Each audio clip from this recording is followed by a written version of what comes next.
All right. Sure.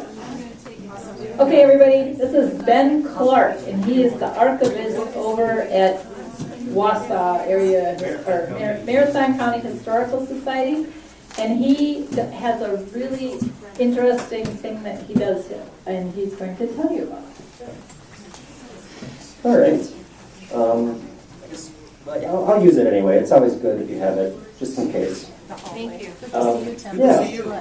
Thanks. So, as you said, I am the archivist and now historian. It's one of those situations, I'm sure you all have it similarly, where you do a lot of different things and there's not really a great title for you. So for me, I've been doing a lot of interesting things, kind of starting as an archivist. I was hired about, 2015, so I'm coming up on 10 years. Doesn't feel like that. And I was the first archivist for Marathon County, which I know not everybody has that specialized position at a local level, but it's given me an interesting perspective on how to engage with the public. I like building exhibits. It gives you an interesting perspective when you're not dealing with the entirety of what goes in there, but just the archival side of things. And that's, I think, given me kind of an interesting thing. I figured I'd start with, there you go. Just as an example of about a month after I started working as the archivist, just still figuring things out, I got a phone call from this guy here. I think his name is Dennis, but I can't quite remember. I was going to look it up and I forgot. I think he had an Australian accent, but it was so long ago I don't quite remember. But he said, he and his wife traveled across the country. He was kind of I don't know if he was an official, published military historian, but he really would stop and talk to World War II veterans and wanted to get their story, all of that. And he had made friends with a guy in Fargo, North Dakota named Bill Hayes, who at this point he had passed away, and his widow had given, here, you take all of his stuff, because they didn't have any children, and it's one of those stories. And so he said, well, Bill was from Wausau, so if we're coming by, can I drop this stuff off? Do you want it? I said, absolutely. Now, I don't remember why there was a reporter here at that point in time, but apparently there was. It's the only time I've ever had a consultation with a donor that a reporter's sitting there taking notes. It's a weird experience. But turns out there's a good reason for this. So Bill wasn't just any World War II veteran. He is somebody that you've all seen before. Although he probably didn't register he was there. Because Bill was in this picture. He joined the 101st Airborne. This is Eisenhower talking to the troops before the D-Day landings. And Bill is right here. There's an interesting story that he tells about this. So he was, the night before D-Day, they're getting their packs ready. He's leaned over, triple checking before he gets in the plane. They're kind of just killing time until they have to go. And somebody comes up behind him and says, are you ready? He says, yeah, I suppose so. Starts to stand up as the guy says, are you scared? He turns around and says, you're damn right I'm scared. And he finds himself face to face with General Eisenhower, who was out talking to the troops because he realized, especially the paratroopers, he was told these guys probably aren't coming back. There's going to be a high mortality rate, attrition rate for this. So he just felt, I got to go talk to these guys. So he just, went out there and was just introducing himself, and he immediately catches him and says, where are you from? What do you do for a living? And he's a wallpaper salesman at Sears in Wausau. Oh, I passed through there going fishing on the railroad. He went up north. A crowd gathers, and apparently, according to Bill, now this picture is often used with the phrase, the orders of the day, full victory, no retreat. According to Bill, that's not what he's saying. What he's actually saying is, I was just in the next field, the 106th, there's a guy there who makes ladies' hats. Milliner, can you believe a guy like that in a unit like this? And apparently that's the moment that this picture is representing. That's when the staff photographer snapped this picture. It's a really cool story, right? And not one that I had any idea until this guy called me up and said, here's this stuff. We would probably never know that he is this person. So that's very cool. And I, figured out, okay, I'll put it past perfect, put it in a box, you do the archival thing, and put them in the archives. Oh, So it's in this box right here. Which, you know, that's what you do as the archivist. You make sure that the stuff is in good order and being preserved, and you put it in a box for future use. But as I kept at the job, I kept finding more opportunities to be like, you know what, there's some really cool stuff that nobody's ever going to know what to do with. Like this is an example of something that there is going to be interest. In fact, actually, well, I'll talk about that later. But I kept finding little things here and there that was like, this would be really cool to share, but I don't really have a way to do that. We're never going to do an exhibit with, for example, well, I created a blog on our website. So this is one of the early ones I did. I was going through some file folders that had the fire preservation event that we had. The Chamber of Commerce and the fire department did like a week-long, thing that they do every year. And apparently in 1953, as part of the celebration, you had some kids, there we go, who decided to put a little impromptu parade, and they're carrying a coffin. And there's a sign here that says, "Poor Ned is now dead because of smoking in bed." And then they buried Ned in a plot on the side of the street. You see? There you go. And it says, "Hades Hill Cemetery, plots available for the careless." Which is just a very 1950s way to do. It's kind of a fun take on it. And I thought, like, well, we're never going to do an exhibit where it makes sense to throw out the sign of poor Ned. Maybe. There's a way that we could maybe do it. But I was like, we're better than I'll just throw it on the internet. I'll put a blog. And as time went on, I became a little bit more ambitious. And my goal for these, it's called From the Archives.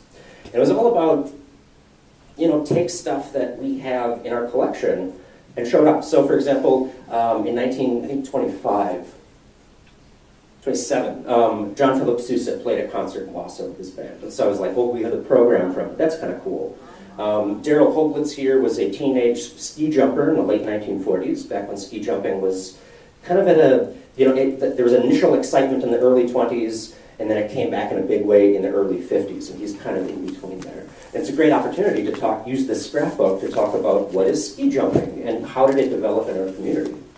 I did a bunch of these.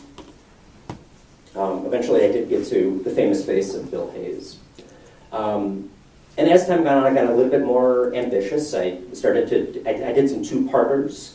I always kind of waited until, I wasn't treating this as part of my job of okay, every, 3 weeks I have to have something new on it was just really, if it came to me, if I had something that came in as a donation or I uncovered a cool story, I felt like I wanted to share that. If I felt like I had time, I'd put it up. So sometimes there's one every 2 weeks, and sometimes it's 3 years in between them. But that was kind of the goal. It's kind of an outlet for these kind of creative, this is a cool story. But they're on your website all the time? They are, yeah. How long are they typically? How long? Well, so the early ones when I was learning, it was basically a sentence and a picture. Okay. There's some longer ones, I think, that I ended up doing. Is this on your website? Where is it posted? It is on our website, yeah. Let's see, I think I had this clicker is not working as well as I thought it would be. So Ben, what kind of format is it? Is it like a lesson plan? Is it? Oh, no, it's literally just, here's a picture and a description of it. Some of the other ones were a little bit more in-depth, where it was like a little essay. Where here's the introduction and I wrote it out, but it was the opportunity to be able to throw in pictures or scans of a newspaper article or, the sort of things materials that it's hard to show as part of the story. And that was kind of the idea.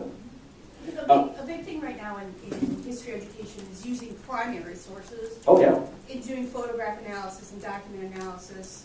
And so I would assume that this would be a website that I could send my students to. They would look at the picture, they would do the questioning and all that kind of stuff. Yeah, and that's an angle that I've been trying to work with some local schools to develop. Because if I can tailor it to something that's actually in their lesson plan, rather than just, poor Ned is dead, don't smoke in bed, that might be more useful. But like Bill Hayes is a story that, I'm sure any high schooler doing World War II research, that's kind of cool to know that you have that connection. Well, the Library of Congress has like forms that it can fill out. So if you're looking at an image, it'll fill it in, you know, what's the source, what do you see? So those are really good for lesson planning like that too. Yeah. So that could be a direction that you can send teachers to if they want to use your awesome site, but then supplement it with that. Yeah, And then also please remind people that, you know, they want to spell cemetery correctly when they put it on a sign. That was the first thing I noticed. It was kind of funny. That's fair. Yeah. So one of the things that this allowed me to do is I've done a bunch of exhibits, you know, formal, traditional exhibits. Actually, I'm currently, after this, I'm going to eventually drive home, and later tonight I have another meeting with an exhibit committee that we're currently putting together an exhibit on the 1920s, which is going to be a fun one.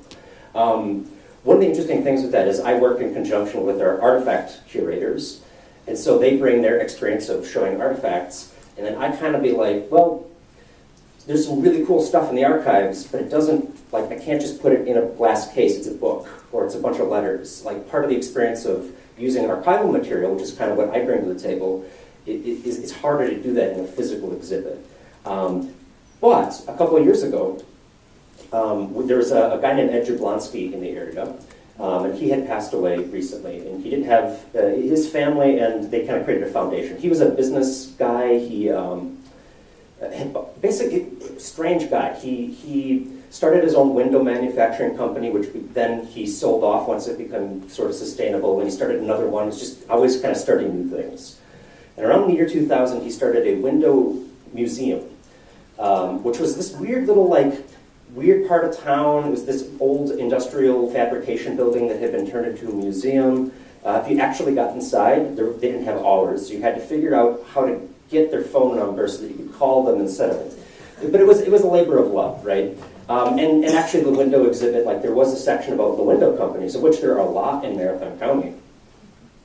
He also just liked the Civil War, so there was a section about the American Civil War, and there's a section about the Green Bay Packers, because it was just kind of his collection. But when he passed away, the foundation said, well, we have all this stuff, is there anything that you want? And also, could we fund a permanent exhibit about windows in your facility to honor Ed's legacy? When that got brought up at the staff meeting, there was some kind of dubious looks from our artifact people. They're like, how do you do an exhibit about windows? And we don't have a lot of windows that we can talk about. And even if we did, it's not very interesting. Like, the difference between a window from 1940 and a 1980 window, most people won't know the difference. Is that going to be interesting? Also, it's going to take up a lot of space. Permanent exhibits are kind of yeah, we don't want to do that. And I thought, well, there's a lot of really cool stories, though, about window companies and people involved, so why don't we do an online version? And so I kind of used the blog writing attempts to try to create this. And this became, Ed always claimed that Wausau was the window capital of the world. I don't know if that's actually true, although I couldn't find any other cities claiming that, so I guess by default. So in the exhibit, and this is kind of what it looks like. So we have it, let's see if it's going to, there we go. It's a little explanation about why we sang that introduction. This is Ed here. So I have a little, you can click on these and it'll take you to a little bit about where's the exhibit come from, who is Ed, that sort of thing. A little bit of just overall history about the history of the window. That doesn't, hit one company, but it's kind of overarching. And then, and this is why it took me a year and a half to do. I just scrolled, I think there was almost 30 companies that I did full pages for. And so each of one of these you can click and it'll take you to a full write-up that is, the history, and it keeps going. And some of these are wood window companies, some of them are metal fabrication companies. It really tells a really interesting story. And so this was a great opportunity where actually sometimes archives can be amazing at doing exhibits, but it kind of works better in maybe a less traditional setting of an exhibit. Were those all Wausau companies? These are all Wausau, and mostly Wausau. There's a few that are down in Schofield. There's one or two in Mosinee. Actually, the central Wisconsin area in the construction industry, I don't know if they still do, but they used to call it the Window Alley. Because from Medford and Merrill down to Stevens Point, there were a lot of prominent window companies. And it's one of those industries that, well, who pays attention to that? a lot of the like Wassa Metals, they're making like window wall systems that are like for skyscrapers. They're not advertising at the 9 o'clock news or whatever. So it was a great opportunity to kind of showcase some of these histories. And I will say, we launched this. We do a program, a speaker series every month called History Speaks. So we started back in 2012. We had some the history of the Civil War. So we had some Civil War experts doing some bits. And then that kind of grew out into a regular thing. So every month we have somebody basically do a program, kind of like I'm doing. Here's an interesting topic of their expertise. Like we've done, last month we did Brett Barker, who's the resident professor of the Stevens Point, Wassa area, expert on the Civil War, and he did history of women, Northern women in the Civil War. We've done, professor of botany talking about the history of apples. Later this year, we're going to have a screening of a documentary by a local documentary maker and a Q&A. So it kind of has some flexibility there, but at the core, it's kind of like, do that. So I was like, oh, I could do the whole thing. I put all the research in, let me do the program. So I put it all together. I think it is maybe one of the best presentations I've ever put together. Really cool PowerPoint stuff. And it was scheduled for January 2020. So I did have a pretty decent crowd, probably not as much as, and then this was supposed to roll out a couple weeks later, and then it just kind of, it's online, so we did get traction, but we were a little distracted, as you can understand. But yeah. So is this separate from your blog? Like, is it like an online exhibit section of your website, and then we have like kind of the blog section? Kind of. I will be honest, we have an amazing website. My boss is a website developer on her other job, but that means that sometimes when I think, could this be better organized, it's hard to say, hey, could I tell you how to, so we'll see. It's not as intuitively organized as I'd like it to be, but they are all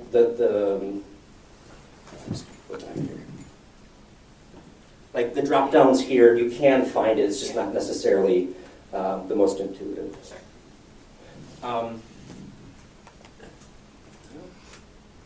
So I want to talk about History Speaks for a little bit because, of course, 2020 happens and we're not doing, let's get 50 to 100 people into a room and talk.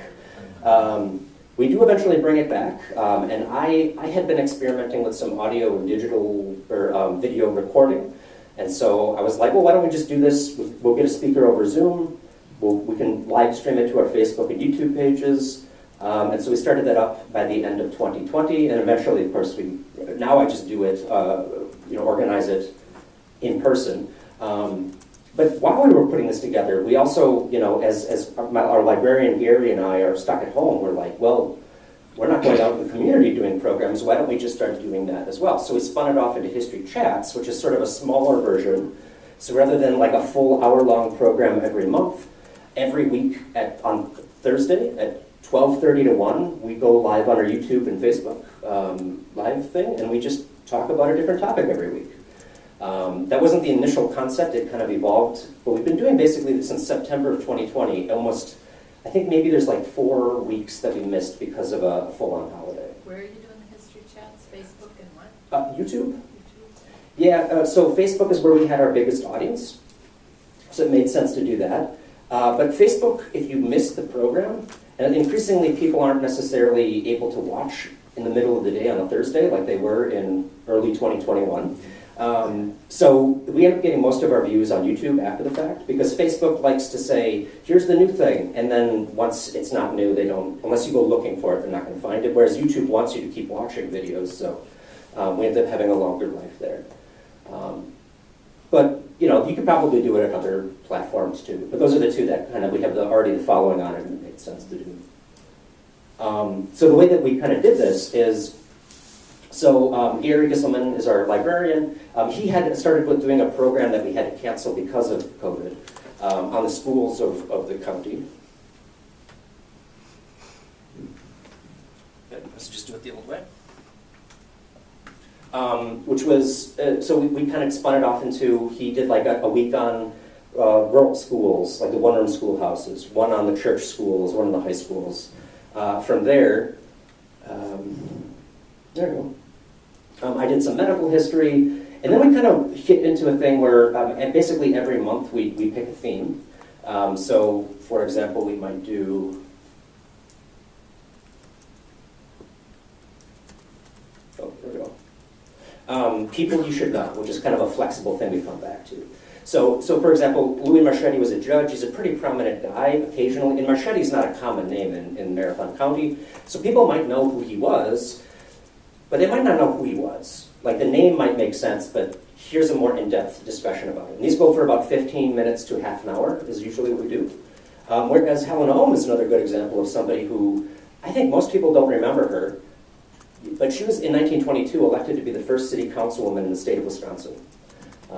So that's kind of cool. And she was very much involved at a time when there weren't a lot of women in government, right? So we can kind of do that. We also use this as an opportunity to talk about like community stories. So places like, I don't know if anybody's ever been to Knowlton. It's kind of just a crossroads now. But that's the sort of thing where like, we're never gonna do a physical exhibit about Knowlton. We don't have enough artifacts that can speak to that history. It's not really big enough. I mean, there's maybe a world where we could, but probably not. But we have enough to put a 20-minute program together. And so we're able to use this as a platform to talk about communities or stories like, you know, Bovent, tiny little crossroads. But there's some interesting history. And those people really enjoyed the opportunity to see themselves represented in our programming when we normally wouldn't be able to do that. And it's a great opportunity for us. Like, I will tell you, I didn't know much about Knowlton until I did the program for this. I spent a couple days just learning as much as I could and talking to people, and now I know a lot about Knowlton. So it's a good, it kind of works in both ways. It allows us to showcase stories like this, and it also provides sort of a nudge to learn more so that we can be better acquainted with the things we have in our collection and maybe the areas where we need to adjust for that. Another good example, and I think my favorite theme that we do every year is in March. We do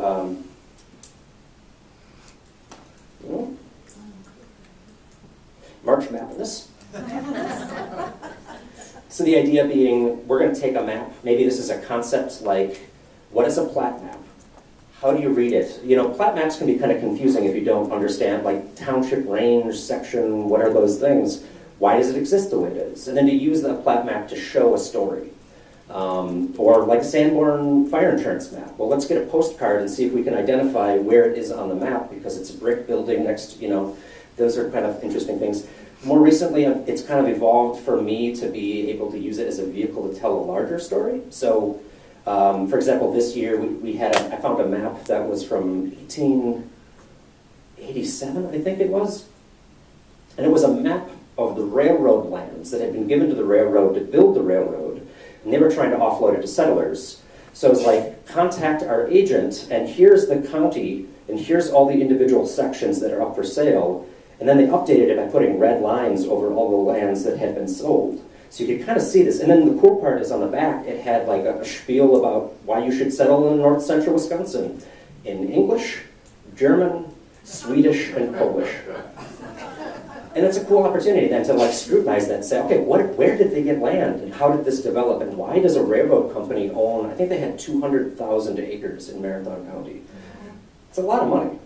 Or, well, in lieu of a lot of money, that's why they ended up having it. So interesting ways to do that. So who do you do your history chats with? Because you can't talk just to yourself. Well, it's a live stream. So we have well, I'll show my setup in a second. But basically I have a camera, a web camera, and a microphone, and then it live streams it. I guess I shouldn't take for granted that people know what that is. These days you can click a button and go live on Facebook or YouTube. Or sometimes I record it ahead of time and then post it as a video. But it basically, and literally it is, when I'm doing a program, I'm sitting in a closet by myself talking to a screen.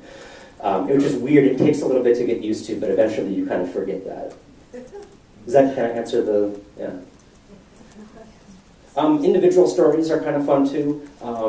For example, we have a really cool, like, arts and crafts, like 1890s they started, like, this is the Philosopher Press. It's out of Wausau. You know, they had like this little chapbook that they published that had like L. Frank Baum poems premiering in it, and you know, like pretty prominent stuff. But headquartered in Wausau, Wisconsin, in like the 1890s, so you wouldn't expect that. And also, they had sort of printer that made it all possible was a woman named Helen Van Vechten, which was novel at the time. People commented about that woman up in Wisconsin that does the good books. That's a fun, topic to talk about. I also, of course, did one about, eventually, Bill Hayes, because that's a fun story, and you might as well use this opportunity to tell that. As I kind of mentioned, usually I do these as a live event. Making it a live and having a deadline of every Thursday at 12:30 I go live means that I can't say, I need another day to work on this. Honestly, I probably could. But it also has led to me, I don't know, I get kind of bored sometimes with the same thing, and I kind of want to push myself in new directions. So I started doing ones like, we had an exhibit opening. And so I thought it'd be fun, once the exhibit was open for a bit, I could remind people, hey, we have this new exhibit. And so I did a program where we talked about how we have a couple pictures of this one baseball player. Why did we pick this one up on the wall? Just a little behind the scenes about some of the decisions that went into putting this exhibit together. I think that can be useful too, because sometimes we get in our own little world and we don't want people to see the ugliness that we're kind of covering up. But sometimes that process is important too, so that people understand, oh, they can't just throw an exhibit up, in 3 weeks. It takes a lot of time and thought that goes into that. And so being able to do this was one where I was experimenting with 2 cameras, and then I edited the footage to get. I wouldn't recommend that to start, because it's more complicated than I wanted it to be. But most of the time, I do them. This is what we have now. When we started, I was literally on my laptop on one end of the building, and then I would connect to Zoom to Gary on another end of the building, and then we would use that footage to go to YouTube. We were using our web cameras built into the iMac. We got some funding because it kind of seemed like we were finding an audience, and so now and these aren't crazy expensive. These are just basic, Blue Yeti. I don't know if I need to get necessarily into the in-depth of what model of stuff I'm using, but these are pretty basic, web cameras, and obviously it's going to depend on your organization whether this is something you should jump into. For us, it made sense. We ended up reaching a lot of people with this over the end of the year, which is a lot for being in the middle of COVID, right? And those audiences, I don't think it's ever a bad thing to find new ways to engage the public. This might be not the way that everybody is going to engage, but there are a lot of people online that have never come into our building and never taken a tour or seen our exhibits, right? We're also getting people that are not in the Wausau area, not in Marathon County. There are people that have contacted me that said, I live in Colorado. I moved there in 1982. But this is really cool. I got to connect, and they're not going to come to our events or anything, but they're able to connect with these people who are further away. And that's pretty cool as well. I think, from my perspective, it's also a great opportunity to talk about archival stories, which, as I said, don't really exhibit very well. If you go on a walking tour, it's hard to be like, let me pull out a bunch of blueprints to show you. It's just not feasible to do it that way. But there are really cool stories that you can use this as a format to try to tell. Because you can control, the narrative. You can show that, for example, I think I had let's see if this will go, there we go.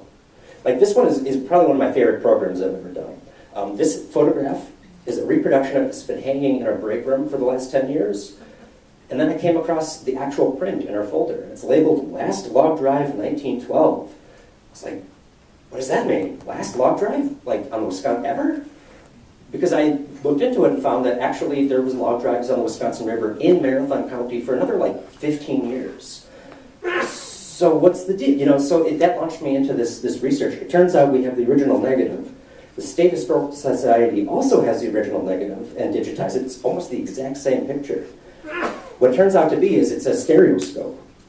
So they got the left. You know what I'm talking about? The 2 images that you put on there and you can kind of see. So we got the right image and they got the left image. But I had no idea that was the case, and they don't know that it's the case. And so it was this really interesting pattern of taking this picture and then trying to figure out, okay, who are these people? Because some of them look like this guy's wearing a 3-piece suit, and he is not of the age to be doing log drives. So who is he? So I was able to kind of walk people through using archival material, newspaper articles and pictures and things like that, Which, if an exhibit or like a traditional way of doing things, it's going to take up a lot of space on the wall. Or I'm going to have to tell the story over and over and over if I'm the one communicating that. But now I can just upload it to YouTube and people can find it and watch it at their convenience. I don't think it has to be archival stories. I think you could easily do this with artifacts, objects. You could do it architectural. You could do a lot of different things. Also, doesn't have to be half an hour. That's just kind of my default. I like to get into it a little bit more. But I do also think, and personally, last slide. Oh, there you go. I also think that this is also, it's, so often we like to, as public historians trying to talk about local history, the goal is to be succinct. If we want to put that exhibit text or we want to put a brochure for a walking tour, we don't want to bore people. We want to make it as easy as we can, remove all those obstacles so that people will engage with the history. And so that often means that we don't include the complicated or nuanced or messy stuff. We want to condense it down to something that's nice and straightforward so that people go, oh, okay, that's the history of this. But I think that that is also maybe misleading sometimes because that's not what history is. It takes a lot of work to get to that point. And so sometimes being able to take 20, 30 minutes and to really get into a story, maybe that's a better representation. I think it's also more fun. I think one of my best parts of my job is when somebody comes in the door and says, hey, I want to know about my house that I just moved into. And I get to drop everything and take them to the research library and spend the next 20 minutes pulling down maps and books and saying, okay, let me walk you through, and they get to experience the process of discovery. And if I just said, here's a piece of paper, here's all the history, see ya, that's not going to have the same sort of meaning, right? And so I think that, personally, I like to tell these sort of longer stories sometimes because it is more representative of that process. It's not going to be for everybody, but I think for those people, it's kind of nice to have that. So, yeah, I guess that's kind of a very brief overview of my experiences. I guess if anybody has any questions, speak. How many people are you in American County? At the Historical Society? Population of American County. Oh, that's a good question. I want to say the greater Wausau area is probably about 50,000 people. You have a different audience. I think we have 15,000. Yeah, absolutely. Yeah. Into the other interpretation there, we have a very, relatively speaking, a very well-funded organization. We are very supported, which I'm very grateful for because it means that I get to have a job. But we also have, I think we have 10 staff members, regular or part-time. Yeah. So I do have the ability to take a day or two and put together a program every week. I understand not everybody has that. It doesn't have to be every week, but it's just another option. Yeah. None of us are paid. Yeah, I understand for sure. So your radio thing, is it, because History Speaks, are you doing that on the radio? No, that's not. That was originally in person. Yeah, it was originally in person. I've now tried to record them, and I've done enough programs. We were trying to record them in the early years. We ran into some technical issues, and it was always a secondary concern. With COVID, it became important to be able to record them in person. And also, I've done a few of them where it's like I put 5 months of work into this program, and then 40 people show up because it's a nice day outside and they didn't know what was happening.